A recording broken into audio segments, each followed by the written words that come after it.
አበባ መቼም የጄኖሳይድ የሚባለው ዘር ማጥፋት ብዙ አይነት ነው እኔ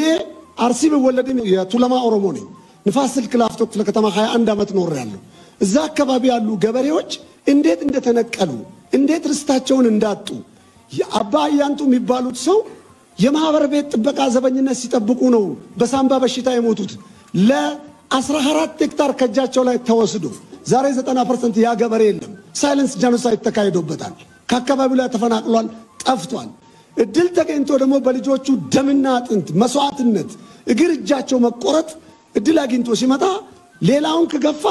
በመጀመሪያ ምንጋፈጠው እኛ ነን ዘረኝነት ኃጢያት ነው ብዬ ነው ማምነው ዘር ግን ኃጢያት አይደለም መጽሐፍ ቅዱሳዊ ነው አምላካዊ ነው አማራ ለመሆን ሰው ማመልከቻ አላስገባም ኦሮሞ ለመሆን ማመልከቻ አላስገባም የአማራ አጠገቤ መኖር ለኔ ስጋት አይደለም ውበቴ ነው እኔ የአማራን ህዝብ በጣም ነው ማከብረው በደርግ ጊዜ ወትድርና ዘምቼ ሊማሊሞ ተራራ ላይ ወድቄ ራሴን ሲቼ አንድ አማራ ናቸው ተሸክመው 21 ቀን ቤታቸው መግበው የዛሬ ህይወቴን ያስቀጠሉኝ የዛሬ ህይወቴ ይቀጠለው ፊደል ያስተማሩኝ የአማራ መነኩሴ ናቸው ነገር ግን በብሔር ስም የተደበቁ በኢትዮጵያዊነት ስም የተደበቁ በተለይ አደራለ ለሚፈልገው ከብሔር ጽንፍ ይልቅ አሁን ግራ ያጋባን ያለው የኢትዮጵያዊነቱ ጽንፍ ነው በኢትዮጵያዊነት ጽንፍ ስር የተደበቁት ኢትዮጵያዊነት አንድ ብሔር አንድ ሃይማኖት አንድ ቋንቋ እንደሆነ ሊነግሩ ይፈልጉት ኢትዮጵያዊነት ህብረ ብሔራዊነት 80 ምናምን ቋንቋና ባህልና ሃይማኖቶች የያዘ ብዬ ነው ማምነው እነዚህ ነገሮች ላይ ምን ያህል ስራ ሰርተዋል ሌላ ባንዲራ ምን አለ የ11ዱም ክልል ባንዲራ ቢሰቀል ምን ችግር አለ ሌላው መጠየቅ ፈልገው አዲስ አበባ ከሰማይ ነው እንደወረደው አዲስ አበባ ሲሰፋ የኦሮሞ ገበሬ እየተነሳ ነው የሰፋው መሬቱን ከሰጠም ለኢትዮጵያ ለመሬቱ ጊዜ ኢትዮጵያዊነት ከሆነ ለዝማሬውና ለቋንቋው ጊዜ ለምንድን ነው ኢትዮጵያዊ መሆን ያቃተው ምንድነው ችግሩ መሬቱ ጊዜ ኢትዮጵያዊነት ነው መሬትን አትንኩ ቢል ጽንፈኛ ዘረኛ ይባላል ቋንቋውን ልዘምር ሲል ጽንፈኛ ዘረኛ ይባላል ይሄ ነገር ካልተስተካከለ ቅድም ታነሱት እንደነበሩ ሀገር ለማፍረስ ለሚፈልጉት ኃይሎች ትልቅ በር ይከፍትላቸዋል የህዝብ ጥያቄ መመለስ አለበት እኚህ አስተያየት ሰጪ ትምህርት ቤቶችን ያወኩት ያሉት የፖለቲካ ፓርቲዎች ናቸውም ብሏል አሁን ያለንበት መሰረታዊ ችግር ምንድነው ካል ወደ እነዚህ ነው መጣው አንዱ ችግራችን የፖለቲካ ፓርቲዎቻችን ይመስሉናል ከያፓ ዘመን የራሳቸውን ትውልድ በሉ በደርግ ዘመን የኛን ትውልድ በሉ አሁን የልጆቻችንን ትውልድ ለመብላት የሚሰሩ የፖለቲካ ፓርቲዎች አሉ ይሄ አንደኛ ቢታይ ሌላው በጣም ያፈርኩት በእናንተው በዚህ በአዲስ አበባ ምክር ቤቱ ስትነጋገሩ የምገባ ላይ እንዴት የኦሮሞ ተማሪዎችን ትመግባላችሁ በጀታችን ወደዛ ባክኗል የሚል እኛ ቆመን ከመረጥ ነው ምርጫው ሲደረግ አንዱ ካስተባበሩት እኔ ከመረጥኩት ተው ይሄን መስማቴ ዩኤስአይድ እና እኮ የቻይና ኤድ ሲረዱን እኮ የተራበኛን ሰው ለማብላት ነው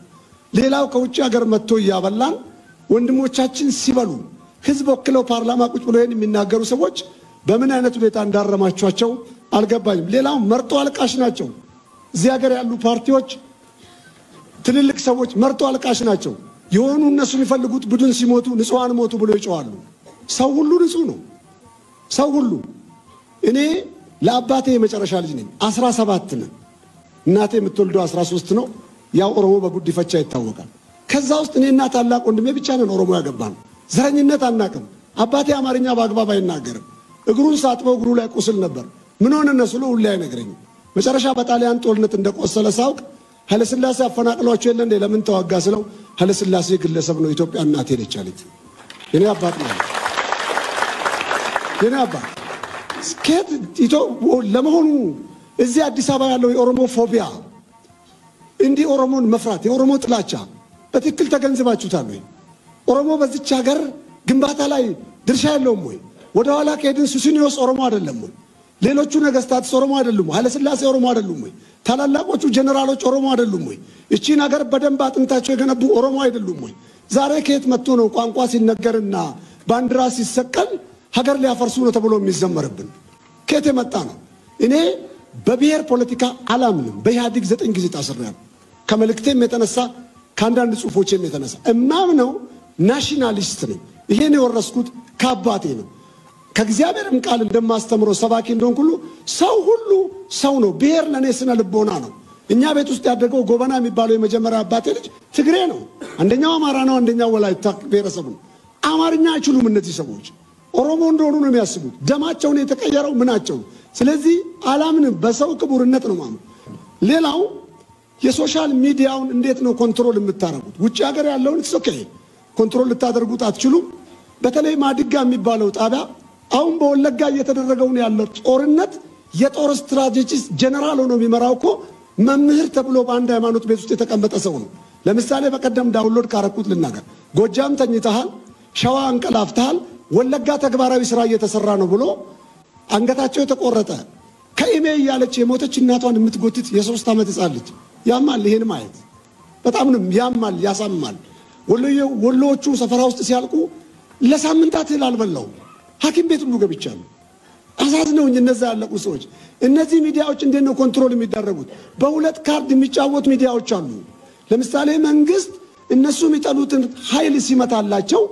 የህግ ማስከበሩን ስርዓት ትግራይ ለማስፈጸም ሲገባ የሸኔውን ኃይል ሲመጣ ይደግፋሉ። መንግስት ስርዓት ለማስከበር ሌላውን ልክ አይደለም ሲል በመንግስት ላይ ፊታቸውን የሚያዞሩ ሀገር ውስጥ ያሉ እነዚህ ሚዲያዎች በደንብ ታይተዋል።